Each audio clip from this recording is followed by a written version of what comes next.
रंग बरसे. जितेंद्र आव्हाड आणि गौतमी पाटीलची होळी. ठाण्यात सदाबहार गाण्यांवर नृत्याचा आविष्कार.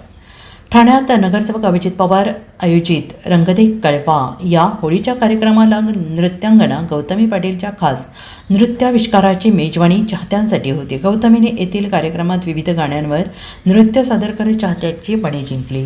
बलम पिचकारी होळी है या रंगपंचमीच्या गाण्याने कळव्यात माहोल पाहायला मिळाला. कळव्यातील या कार्यक्रमात राष्ट्रवादी शरदचंद्र पवार पक्षाचे आमदार जितेंद्र आव्हाड हे यावर्जून उपस्थित होते आणि यावेळी गौतमी आणि आमदार आव्हाड यांच्या भेटीकडे माध्यमांचे कॅमेरे लागले होते. जितेंद्र आव्हाड समोर येतच गौतमीने त्यांचे चरणस्पर्श करत नमस्कार केला. त्यावेळी आव्हाड यांनी तिच्यासोबत आपुलकीचा संवाद साधला.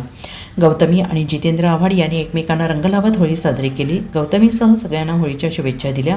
तर कार्यक्रमाला बोलवल्याबद्दल गौतमीने आव्हाडांचे आभार मानले. देशभरात होळीच्या सणाचा जल्लोष पाहायला मिळतो आहे. गावखेड्यात धुळवड साजरी केली जाते आहे. मुंबईसह ठाणे, पुणे, नाशिक आणि महानगरात रंगांची उधळण करत होळी साजरी केली जाते आहे.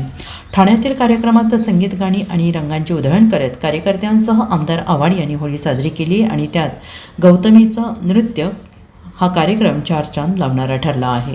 Bureau report, SBN Marathi, Thane.